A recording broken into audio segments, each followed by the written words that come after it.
Bienvenue sur TechWeb. Dans cette nouvelle vidéo, je vais vous présenter les différentes formes de boucles que vous pouvez utiliser en PHP. La première boucle est la boucle while. Voici un petit exemple. Donc ici, j'ai une variable i qui est initialisée à 1 et ensuite j'ai ma boucle while ici. Donc j'ai le mot-clé while. Et tout de suite après, j'ai la condition de la boucle. C'est-à-dire, tant que cette condition est vraie, je vais pouvoir réexécuter les instructions qui sont à l'intérieur de ma boucle. Dès que cette condition est fausse, je vais arrêter et je vais passer à l'exécution de l'instruction qui vient après la boucle. Dans ce cas, c'est l'instruction qui se trouve à la ligne 9. Pour la condition de ma boucle dans cet exemple, il suffit que i, la variable $i, soit inférieure ou égale à 7. Et à chaque fois que cette condition est vérifiée, je vais ressortir ou plutôt utiliser echo pour envoyer ou retourner un élément li avec le contenu day et la valeur de ma variable $i. Donc si on vient actualiser le navigateur, donc qu'est-ce qu'on aura? On aura une liste non ordonnée, puisque la liste non ordonnée, elle est initialisée plutôt, à son début, elle est marquée ici avec echo et la chaîne de caractères tag ul, et elle est marquée, et sa fin, elle est marquée ici avec l'instruction echo la balise fin ou la balise fermante de ul. Et bien sûr, la boucle va se charger à chaque fois de nous retourner un élément li qui sera ajouté à notre liste. Donc ça, c'est pour la boucle while. Donc je répète, vous avez le mot-clé while et vous avez la condition de la boucle. Tant que cette condition elle est vraie, donc nous allons réexécuter le contenu de la boucle. Dès que cette condition passe à faux ou à false, donc nous allons exécuter l'instruction qui suit la boucle. Il y a un truc particulier concernant la variable $a, on la considère ici comme étant un compteur parce que la condition de la boucle, elle repose sur cette variable. Et bien sûr, il ne faut pas oublier, si vous avez une variable qui est utilisée dans la condition de la boucle, il faut vraiment faire attention à ce que cette variable puisse être modifié ou ce que vous puissiez changer la valeur de cette variable à l'intérieur de la boucle, sinon vous allez avoir des boucles infinies.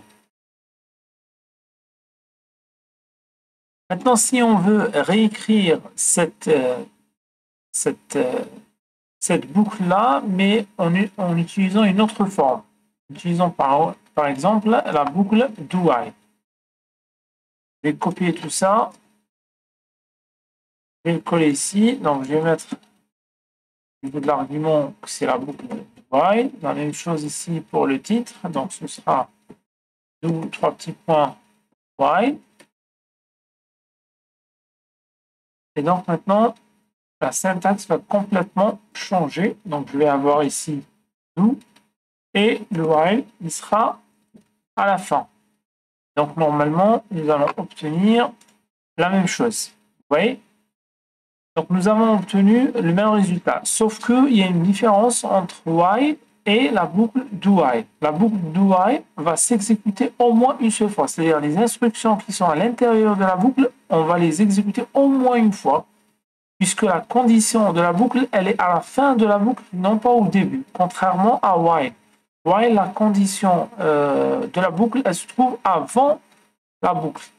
C'est-à-dire, si cette condition, dès le départ, elle est fausse, je ne vais jamais pouvoir exécuter les instructions qui sont à l'intérieur. Par contre, avec do while, même si la condition, elle est fausse, je vais quand même exécuter une seule fois les instructions qui sont à l'intérieur de la boucle. Si je modifie, par exemple, ici, et à la place de 7, je mettrai 0, c'est-à-dire do while $i inférieur ou égal à 0.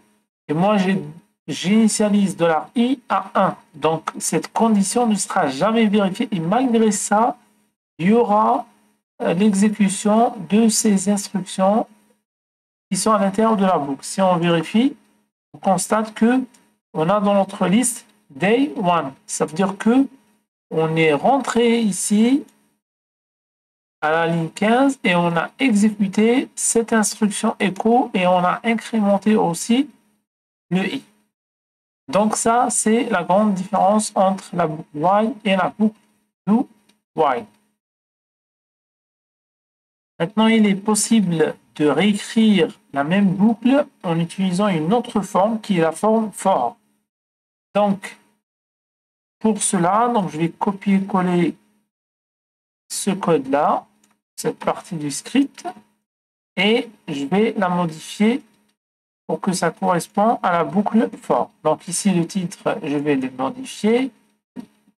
Et par contre, je n'aurai plus besoin d'initialiser le i à ce niveau-là.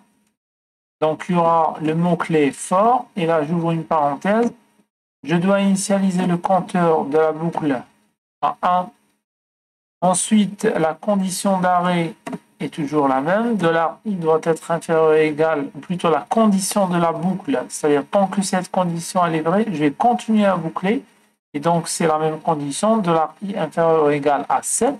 Ensuite, il ne faut pas oublier d'incrémenter ou bien de décrémenter votre compteur. Cela dépendra de la problématique que vous êtes en train de traiter. Donc, je n'aurai plus besoin du mot-clé while et il faut supprimer l'incrémentation du compteur de l'intérieur de ma boucle. Et normalement, j'ai obtenu ce que je voulais. Ici, puisqu'on a une seule instruction à l'intérieur de for, donc les guillemets, plutôt les accolades, sont optionnels, donc je peux les supprimer. Si on fait un petit test à ce niveau-là, donc effectivement, j'obtiens l'affichage de la liste au complet, c'est-à-dire D1, D2, D3, 4, 5, 6 et 7. Donc voilà, dans cette vidéo, je vous ai présenté ou résumé les 3 principales formes de boucles en PHP, while, do while et for. Il n'y en a pas que celle-là, il y en a d'autres et on aura l'occasion de les présenter et de les pratiquer.